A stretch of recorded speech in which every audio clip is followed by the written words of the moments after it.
শুভ সকাল বন্ধুরা, তোমরা সবাই কেমন আছো? আশা করি তোমরা সবাই খুব ভালো আছো। আমরাও বেশ ভালো আছি। আজকের ভিডিওটা কোথা থেকে শুরু করেছি বলো তো? দেখে নিশ্চয়ই বুঝতে পারছো, আমি কিন্তু এসেছি বাবার বাড়িতে।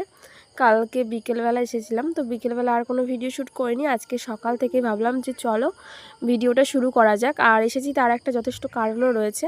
আর দেখো আমাদের মাঠের এখান দিয়ে কত সুন্দর দেখা যাচ্ছে সূর্যটা উঠেছে। আমাদের আমবাগানে আসলেই কিন্তু এই মাঠটা পড়ে, তারপরে কিন্তু দেখো পূর্ব দিকে সূর্য উঠেছে, মানে ভীষণ সুন্দর লাগে দেখতে। আর একটু তাড়াতাড়ি যদি ঘুম থেকে উঠতাম তাহলে পুরো লাল একদম টকটকে লাগতো, সূর্যটা আরও সুন্দর লাগতো। আর এই যে দেখতে পাচ্ছ একটা কাঁঠাল গাছ, তো এই কাঁঠাল গাছটা জানো তো আমি যখন ছোট ছিলাম আমি নিজে হাতে কিন্তু লাগিয়েছিলাম, আমি আর আমার বাবা মিলে। তো আরও কয়েকটা লাগিয়েছি। আর দেখো সেই কাঁঠাল গাছে কিন্তু এখন কাঁঠাল হয় অনেক কয়েক বছর ধরেই। তারপরে দেখো এই যে মাঠটা বেশ সুন্দর লাগছে দেখতে। আর আমার গ্রামের পরিবেশ এত ভালো লাগে কি বলবো তোমাদেরকে। তারপর দেখো আমার পুচু বাবাও কিন্তু উঠে পড়েছে। আর যেহেতু আজকে একটু তাড়াতাড়ি উঠেছি, একটু হালকা হালকা ঠান্ডাও রয়েছে, আর পুচুও উঠে পড়েছে, তাই আর কি দেখো ওকে এরকম একটা হালকা থেকে সোয়েটার গায়ে দিয়ে দিয়েছি, আর টুপিটাও পরিয়ে দিয়েছি। দেখো মায়ের কোলে ও এখন আদর খাচ্ছে, আর ফুল ছিঁড়ে নিয়ে এসছে। আর দেখো আমি যেই বললাম তখনই কিন্তু হাসছে। তো ও উঠে কিন্তু ওর অনেকক্ষণ ধরে ঘোরাঘুরি হয়ে গেছে মোটামুটি। তো এখানটায় উঠেছিল। আর তোমার দাদাভাই কিন্তু এখনও ওঠেনি, ও ঘুমোচ্ছে। আর আমরা এসেছি একটু রবিবার দেখে। আর দেখো এই যে সুন্দর এখানটায় ফুল ফুটে রয়েছে। আর আমাদের বাড়িটা চলো দেখিয়ে দিই। যখন আমি প্রেগনেন্সির সময় এই বাড়িতে ছিলাম তখন তো ডেলি দেখতে পেয়েছো ভিডিও। এখন তো আর এখানে থাকি না, তাই এখন যখন আসি আর কি তখনই শেয়ার করি তোমাদের সাথে ভিডিও। আর তোমরাও এই বাড়ির ভিডিও দেখতে বেশ পছন্দ করো, যখন কমেন্টগুলো করো না আমার ভীষণ ভালো লাগে যে তোমরা বলো দিদিভাই ওই বাড়িতে গেলে ভিডিও করবে, তো সেটাই আর কি আসলে ভিডিও করি। আর এই যে জামাটা দেখলে মেয়েদের জামা, তো এটাই আর কি পুচকুর জন্য এনেছি আমিও। আর দেখো এই যে সকালবেলা তারপরে একটু কিছু খেয়ে নিলাম, চা করা হয়েছিল, চা খেয়েছি। তারপর দেখো মা এখানটায় ভাত বসিয়েছে, কাঠে আজকে রান্না হচ্ছে। আর কি কি রান্না হবে চলো শেয়ার করি। কুমড়ো ফুলের বড়া হবে, বেগুন ভাজা হবে, আর এখানে একটু সবজি কাটা হয়েছে, সেটা হবে এই যে পালং শাক দিয়ে সবজি দিয়ে একসাথে। আর এখানে টমেটোর চাটনি হবে, বাঁধাকপি কাটা রয়েছে। আর ওই যে কুমড়ো ফুল যে বড়া হবে সেটার জন্য দেখো এখানটা ব্যাটার গুলিয়ে নিয়েছি, একটু বেসন একটু হালকা চালের গুঁড়ো দিয়ে একটু গুলিয়ে নিয়েছি এই আর কি। তো দেখো বড়াগুলো কিন্তু বেশ হয়েছে, খেতে ভীষণ টেস্টি। আর কুমড়ো ফুলের বড়া কারা খেয়েছো অবশ্যই জানিও। আর তোমরা তো আমার ভ্লগগুলো দেখতে মাঝে মাঝে কিন্তু সকালবেলা শীতের সময় আর কি আমি ওই বাড়িতে মানে আমার শ্বশুর বাড়িতে এরকম বড়া করতাম। তো অনেকেই মনেও কমেন্ট করেছে যে দিদিভাই তুমি কি ডেলি ডেলি বড়া খাও? তো অনেক রকমের এই বড়া বানাতাম, আর খেতেও বেশ ভালো লাগে। এ দেখো আমার সোনা বাবাটাকে এখন সোনা মা বানিয়ে দিয়েছি। তো দেখো এই যে মেয়েদের জামা পরিয়েছি, কীরকম লাগছে বলো? মেয়ে মেয়ে লাগছে তো। আর তারপর দেখো ওর খাবার করেছিলাম, একটু খিচুড়ি বানিয়েছিলাম একটু সবজি দিয়ে বেশি করে। তো দেখো যেখানে অনেক কিছু দিয়েছি, কুমড়ো, বিনস, তারপর গাজর, একটু ঝিঙে দিয়েছিলাম, একটু পটল দিয়েছিলাম, আর করেছিলাম একটা দেশি মুরগির ডিম সেদ্ধ। তো পুচকুকে এটা আর কি খাওয়াবো। আর দুপুর হয়ে গেছে, মাও কিন্তু অনেক কিছু রান্না বান্না করেছে দুপুরের জন্য। তো দেখো এখানটায় ওর আর কি হচ্ছে আজকে মামা ভাত, যেটা আসলে ব্লগের মানে শুরু করেছি বলতেই তোমাদেরকে মনে নেই। আসলে টাইটেল থাম্বনেল দেখে তো বুঝতে পেরেছো। তো মামা ভাত কি আর বলবো, আমার কিন্তু ভাই বা দাদা কেউই নেই, আমার মা বাবা আর আমি ছিলাম এই বাড়িতে।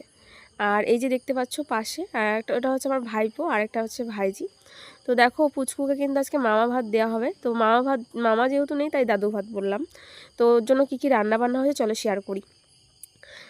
ওখানে ভাত হয়েছে, আর 5-7 রকমের ভাজা রয়েছে, শাক রয়েছে, বেগুন ভাজা, সিম ভাজা, আলু ভাজা, কুমড়ো ভাজা, তারপরে গিয়ে মাছ ভাজা রয়েছে, ডাল, তারপর মাছ রয়েছে, এখানটায় মাংস রয়েছে, চাটনি রয়েছে, পাঁপড়, পায়েস, মিষ্টি, লুচি, মানে যা যা রান্না করেছে মা সব কিছুই কিন্তু এখানটায় দিয়েছে আমার ছেলেকে। আর ওর কিন্তু মুখে ভাত হয়ে গেছে, তোমরা তো দেখতেই পেয়েছো মুখে ভাত হয়ে গেছে। তারপর মাছ মাংস মানে সমস্ত কিছু ওর মুখে দেওয়া হয়ে গেছে। তাই আজকে আর কি এটা কোনো নিয়ম নয়, কিছু নয়, সব কিছু একটু রান্না করে ওকে দেয়া হচ্ছে। আর বাবাই কিন্তু ওকে খাইয়ে দিচ্ছে, তাই বললাম দাদু ভাত। আর এই যে দেখতে পাচ্ছ এটা হচ্ছে আমার ভাইপো, আর এই সাইডে দেখতে পাচ্ছ এটা ভাইজি হয়, মানে আমার জ্যাঠার ছেলের মেয়ে।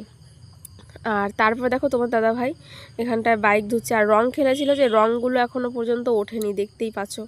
একবার দেখো পুরো পিঠের অবস্থা কি, মানে 3-4 দিন ডলে ডলে ঘষে ঘষেও এই পর্যায়ে রয়েছে, তাহলে ভাবো কি পরিমাণের মারাত্মক রং খেলেছে ও।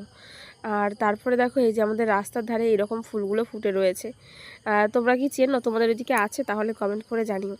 আর মা দেখো এই যে পুজো সোনাকে নিয়ে একটুখানি হাঁটতে বেরিয়েছিল বিকেল টাইম এটা। আর তারপরে হয়েছিল সন্ধে, আর সন্ধেবেলা আজকে একটু চাউমিন বানাবো, মানে বাড়িতে। অনেক দিন কিন্তু বাড়িতে চাউমিন বানিয়ে খাওয়া হয় না, তার জন্য দেখো এখানটায় শসা কুচি, পেঁয়াজ কুচি, ক্যাপসিকাম কুচি, গাজর কুচি, লঙ্কা কুচি, তারপরে একটু বাঁধাকপিও কুচি নিয়েছি, একটু ডিম নিয়েছি। তো সব কিছু দিয়েই আজকে আর কি বাড়িতে একটু চাউমিন বানানো হবে, তার জন্য আগে রেডি করে নিয়েছি। আর দেখো চাউমিনটা কিন্তু এখানটায় সেদ্ধ হচ্ছে, গরম জলে সেদ্ধ করে নিচ্ছি। তারপরে এই যে চাউমিনটা করব, চাউমিনটা বসিয়ে দিয়েছিলাম। তো আগে আগে দেখো যে বাঁধাকপিগুলো একটু হালকা মানে ফ্রাই করে নিচ্ছিলাম সব কিছু দিয়ে আর কি। তারপর গাজর একে একে সব কিছু দিয়ে তারপর কিন্তু চাউমিনটা করব। আর আজকে এসেছি আসলে মানে পুচকু শোনার জন্যই, ওই যে বললাম যে মামা ভাত খেতে হয় তাই আর কি। তো মামা যখন নেই দাদু ভাত বললাম আর কি, এই জন্যই আজকে এসেছি এখানটায় খাওয়া দাওয়া করলাম। আর সারাদিন কি করলাম দেখতেই পেলে, মানে অত ডিটেলসে হয়তো ভিডিওটা শেয়ার করিনি। তো মানে কি হয় বলো তো, এই বাড়িতে আসলে না মানে এমনি টাইম কাটে, সেভাবে আর ভিডিও শ্যুটও করি না, মানে কিছুই হয় না বলতে গেলে। তো যাই হোক, যেইটুকুনি করেছি ভিডিও সেইটুকুই তোমাদের সাথে শেয়ার করলাম। কেমন লাগলো আজকের ভিডিওটা অবশ্যই কিন্তু তোমরা কমেন্ট করে জানাবে। আর পুজো সোনাকে মেয়ে সেজে কেমন লাগছিল আগে সেটা বলো। তো দেখতেই পেয়েছো ওর জন্য মেয়েদের জামা নিয়ে এসেছি। তো এই ড্রেসটা কেনা হয়েছে, আর আমাদেরও কিছু ড্রেস কেনা হয়েছে। আমাদের কেন কোনো ড্রেস কেনা হয়েছে সেটা তোমরা নেক্সট ব্লগে জানতে পারবে, কারণ সামনে একটু অনুষ্ঠান রয়েছে, অনুষ্ঠান কি বলবো ছোটোখাটো কিছু। তো সেটা তোমরা পরবর্তী ভ্লগেই আশা করি জেনে যাবে। আর দেখো এই যেখানটা কিন্তু আমি চাউমিন করছিলাম। যাই হোক, সন্ধ্যেবেলা চাউমিন খেয়েছি, চাউমিন খেয়ে রাতে খাওয়া দাওয়া করে শুয়ে পড়েছিলাম, মানে আমাদের বাড়িতেই, বাবার বাড়িতে। আর তার পরের দিন কিন্তু চলে এসেছি আবার সকাল সকাল। তো দেখো এই যে আমি কিন্তু চলে এসেছি এই বাড়িতে। আর দেখো এসে মানে কি বলবো ঘরের কি অবস্থা। যাই হোক, গোছগাছ করবো এবার আস্তে ধীরে। আর আজকের ব্লগটা এখানটায় শেষ করছি, কালকে আবার নতুন ব্লগের সাথে দেখা হচ্ছে খুব তাড়াতাড়ি।